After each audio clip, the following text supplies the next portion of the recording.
BPL দেখতে দেখতে শেষ হয়ে গেল। এই বিপিএল শুরু থেকেই অনেক বিতর্ক ছিল, অনেক বিতর্ক, কিন্তু বিপিএল আজ শেষ, ফাইনাল খেলা আজকে। তো বিপিএল এর প্রথম যে দলটার নাম আসে সবসময়ই বরিশাল, এই দলটা নিয়ে আসলে সবাই বাজি ধরছিল এই দলটা ফাইনাল উঠবে। কিন্তু আর একটা দল রংপুর দলটাকেও কিন্তু সবচেয়ে সেরা একটা দল বলছিল, কিন্তু শেষ পর্যন্ত রংপুর দল ফাইনাল উঠতে পারেনি। সবচেয়ে বেশি চমক দেখিয়ে বিপিএল এর ফাইনাল উঠেছে চিটাগাং। এই চিটাগাং দলটা সবার কাছে ওই রকম জনপ্রিয় না থাকলেও তারা কিন্তু নিজেদের খেলাটা দেখিয়ে দিয়েছে, শেষ পর্যন্ত ফাইনালেও চলে এসেছে।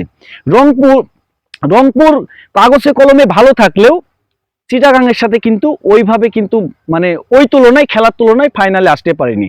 শেষ পর্যন্ত চিটাগাংই ফাইনালে চলে এসেছে।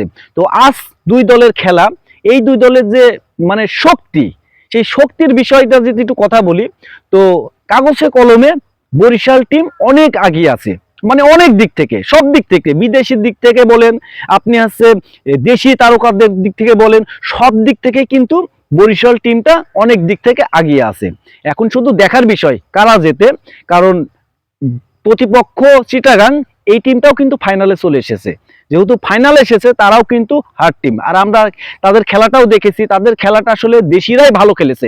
বিদেশি কয়েকজন আছে, বিদেশি কয়েকজন খুব ভালো খেলছে, বিশেষ করে শামীম পাটোয়ারি, এই খেলোয়াড়টা যদি ভালো খেলতে পারে আজকের ফাইনাল ম্যাচে, তো আশা করি চিটাগাং দলটাও কিন্তু ভালো খেলা উপহার দিতে পারে।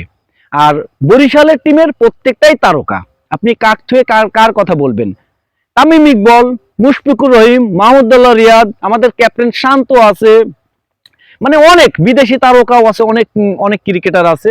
সব মিলিয়ে কিন্তু মানে বরিশাল টিমটা নাম্বার ওয়ান সব দিক থেকে হিসাব নিকাশ করলে। আসলে যেহেতু বিদেশি তারকাও আছে, বাংলাদেশি যে মেন তারকা, আপনি বলতে পারেন বাংলাদেশের জাতীয় দলটা পুরোটাই বরিশালের।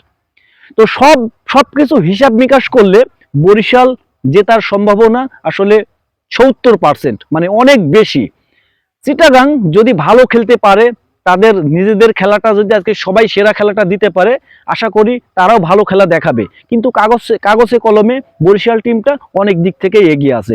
এখন দেখার বিষয় এই বিপিএল এর শিরোপাটা কোন দল পায়।